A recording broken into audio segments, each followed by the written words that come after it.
ദയയില്ലാതെ സംസാരിക്കാൻ നിങ്ങൾക്ക് എങ്ങനെ മനസ്സ് വരുന്നു മാഡം? ഇത്രയൊക്കെ പ്രായമായില്ലേ മാഡത്തിന്? അതിന്റെ ഒരു മര്യാദയെങ്കിലും കാണിച്ചൂടെ? നിർത്തടി. ഒറ്റ അക്ഷരം മിണ്ടിപ്പോവരുത് നീ. ഞാൻ പറയും, നിധിക്കൊരു കുഴപ്പമില്ല. നിധി ഒരു അമ്മയാവുകയും ചെയ്യും. അന്ന് ഈ പറഞ്ഞ വാക്കുകളൊക്കെ മാഡത്തിന് തിരിച്ചെടുക്കാൻ പറ്റുമോ? എടീ, ആരോടാ സംസാരിക്കുന്നതെന്ന് അറിയാവോ നിനക്ക്? ചില സമയത്ത് ആരോടായാലും പറയേണ്ട കാര്യങ്ങൾ പറയേണ്ടി വരും മാഡം. ഒരു കുഞ്ഞ് നഷ്ടപ്പെടുന്നതിന്റെ വേദന എന്താണെന്ന് നിങ്ങൾക്കറിയോ? അതറിയണമെങ്കിലേ ആദ്യം കുടുംബവും കുട്ടികളും ഒക്കെ വേണം. എന്താടി നീ പറഞ്ഞത്?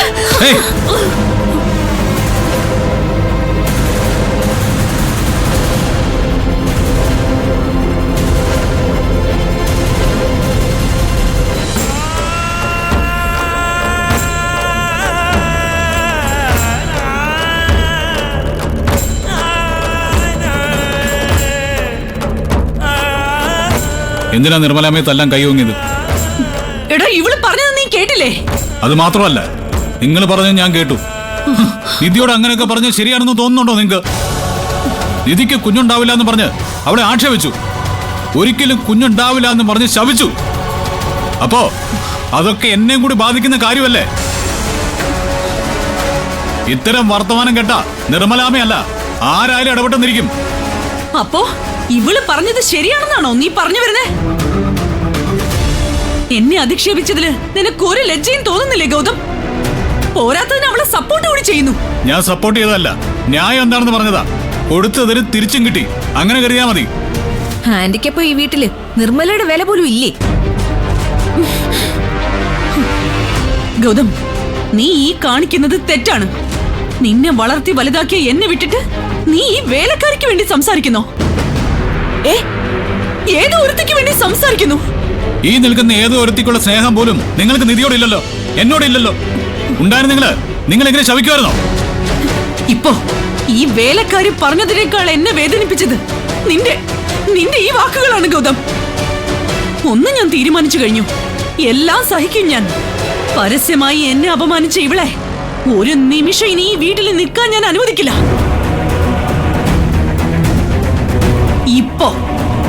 ഇപ്പൊ ഈ നിമിഷം ഇവളെ ഈ വീട്ടിൽ നിന്ന് ഇറക്കി വിട്ടേ പറ്റൂ. നിർമ്മലാമ്മ ഇവിടെ നിന്ന് എങ്ങോട്ടും പോകുന്നില്ല, ഇവിടെ തന്നെ കാണും. ഗൗതം, വെറുതെ എന്നെ ടെൻഷൻ അടിപ്പിക്കില്ലേ? എടാ, നിനക്ക് എന്നെ വേണോ അതോ ഈ വേലക്കാരി വേണോ? ആരാ നിനക്ക് മുഖ്യം? മാഡം തന്നെയാണ് വലുത്, അതിലൊരു സംശയമില്ല. നിങ്ങളുടെ കുടുംബ പ്രശ്നത്തിൽ ഇടപെട്ടതും അങ്ങനെ പറഞ്ഞതൊക്കെ ഞാൻ ചെയ്ത വലിയ തെറ്റാ. എന്നോട് ക്ഷമിക്കണം. ദയവ് ചെയ്ത് ഈ ഒരു കാര്യത്തിന് ഇവിടെ പ്രശ്നം ഉണ്ടാവരുത്. എനിക്ക് മാപ്പ് തരണം. നിർമ്മലാന്റി തെറ്റൊന്നും പറഞ്ഞിട്ടില്ല, എന്നിട്ട് മാപ്പ് ചോദിച്ചു. വസുന്ധരാന്റി എന്നെ പറഞ്ഞതിന് ആന്റി മാപ്പ് ചോദിക്കോ? ഞാൻ തീരുമാനിക്കുന്നത് നടന്നിരിക്കും. ആരും എതിർക്കാവെന്ന് വിചാരിച്ച് മുന്നോട്ട് വരണ്ട. എന്തിനാടി ഇനി ഇവിടെ നിൽക്കുന്നത്? ഇറങ്ങി പൊയ്ക്കൂടെ? ഇറങ്ങാനാ പറഞ്ഞത്. നടക്കില്ല എന്ന് പറഞ്ഞില്ലേ? ഗൗതം, ഞാൻ അവസാനമായിട്ട് ഒരിക്കൽ കൂടി ചോദിക്കുക, നിർമ്മലെ ഇവിടെ ഇറക്കി വിടാൻ പറ്റുമോ ഇല്ലയോ?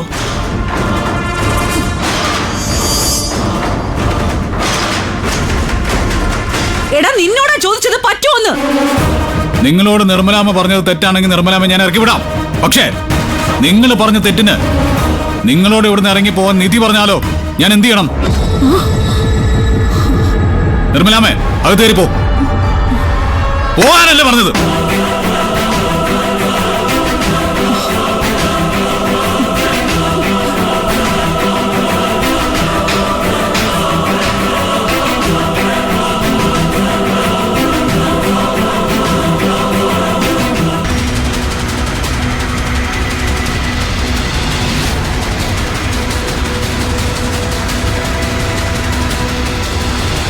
പോയി, സർവ്വതും പോയി. ഉണ്ടായിരുന്ന സർവ്വ അഭിമാനം ഇതോടെ നശിച്ചു. മോനാണെന്നൊക്കെ ആന്റി വിളിച്ചു പോയി നടക്കുന്നതല്ലാതെ അതിന്റെ ഒരു അംശം സ്നേഹമെങ്കിലും ഗൗതമിന് തിരിച്ച് ആന്റിയോടുണ്ടോ? ഉണ്ടായിരുന്നെങ്കിലേ ഒരു വേലക്കാരിക്ക് വേണ്ടി ആന്റി അയാൾ ഇങ്ങനെ തള്ളി പറയില്ലായിരുന്നു. ഞാൻ ആലോചിക്കായിരുന്നേ, ഈശ്വരമംഗലത്തിനെ ഈശ്വരമംഗലം വീടാക്കിയത് ആരാ? ഗൗതമിനെ ഗൗതമാക്കിയതാരാ? ഇന്നത്തെ നിലയും വിലയും ഒക്കെ അതെല്ലാവർക്കും ഉണ്ടാക്കി കൊടുത്തത് ആരാ? ആന്റിയല്ലേ? അതിന്റെ ഒരു മതിപ്പ് അത് ആന്റിയോട് കാണിക്കണ്ടേ? എനിക്ക് മനസ്സിലായി ശിവാനി. അവളെ ഇവിടുന്ന് ഒഴിവാക്കണോന്ന് പറഞ്ഞപ്പോ അവൻ എന്റെ മുഖത്ത് നോക്കി പറഞ്ഞു നടക്കില്ലെന്ന്. അതെന്തുകൊണ്ടാ? ഗൗതമിന് ആന്റി കരുതുന്നത് പോലെ ആന്റി അല്ല വലുത്, ആ നിർമ്മലയാ. ചുരുക്കി പറഞ്ഞ ഞാൻ മനസ്സിലാക്കിയത് ഒറ്റ കാര്യമുള്ളൂ. നിർമ്മലയെ പുറത്താക്കാൻ പറ്റില്ലെന്ന് പറയുന്നതില് ഒരു കാര്യം പറയാതെ പറയുന്നുണ്ട്. അതെന്താന്നറിയോ ആന്റിക്ക്? ആന്റി ഈ വീട്ടിൽ നിന്നിറങ്ങിയാലും ഗൗതമിന് അതൊരു പ്രശ്നമേ അല്ലാന്ന്. നല്ല പിള്ള ചമയുന്നതിന് ഗൗതം മിടുക്കനാ. പക്ഷെ ആളെ എനിക്ക് വൃത്തിയായിട്ട് പിടികിട്ടി.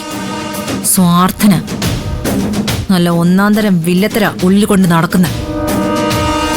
അതിലും വലിയൊരു അവസരവാദി കൂടിയാണ് ആന്റി ഗൗതം. ആന്റി തന്നെ ഒന്ന് ആലോചിച്ചു നോക്ക്.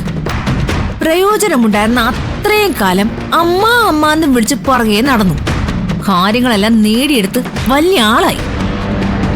ഇപ്പൊ അമ്മ എന്നുള്ള വിളി പോലും കേൾക്കാനില്ല. ആദ്യം നിധിക്ക് വേണ്ടി ആന്റിയെ തള്ളി പറഞ്ഞു. ഇപ്പൊ വെറും ഒരു സെർവന്റിന് വേണ്ടി ആന്റി ആരും അല്ലാതാക്കി. ആന്റി ആണെങ്കിൽ ഒരു മുഴു പൊട്ടിയെ പോലെ എല്ലാം എന്റെ മോൻ എന്ന് പറഞ്ഞ് പൊലമ്പിക്കൊണ്ട് നടക്കുന്നു. ഉള്ള കാര്യം പറയാലോ ആന്റി, ഗൗതമിന്റെ മനസ്സിൽ നിന്നും കറിവേപ്പില പോലെ ആന്റി എടുത്ത് വെളി കളഞ്ഞു കഴിഞ്ഞു. പിന്നെ ആന്റി എന്തിനാ വെറുതെ ചുമന്നോട് നടക്കുന്നേ? എടുത്ത് കളയുന്ന മനസ്സിന്ന്. ആന്റി പറഞ്ഞല്ലോ ആന്റിയുടെ എല്ലാ സ്വത്തുക്കളുടെ അടുത്ത അവകാശി പ്രണവാണെന്ന്. ദേ, ആന്റിക്ക് ആരും ഇല്ലാന്നൊന്നും വിചാരിക്കണ്ട. ഞാനും പ്രണവും ഉണ്ട് ആന്റി. മക്കളില്ലാന്ന് പറഞ്ഞ് കളിയാക്കിയവളെയും അതിനെ സപ്പോർട്ട് ചെയ്തവരെയും ഒരു പാഠം പഠിപ്പിക്കണം ആന്റി.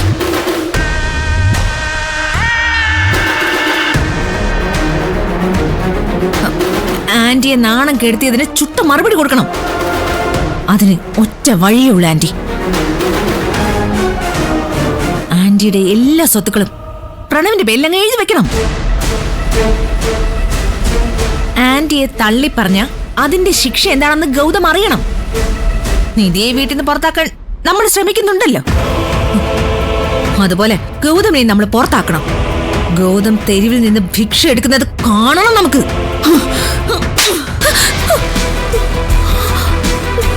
എന്താടി നീ പറഞ്ഞത്?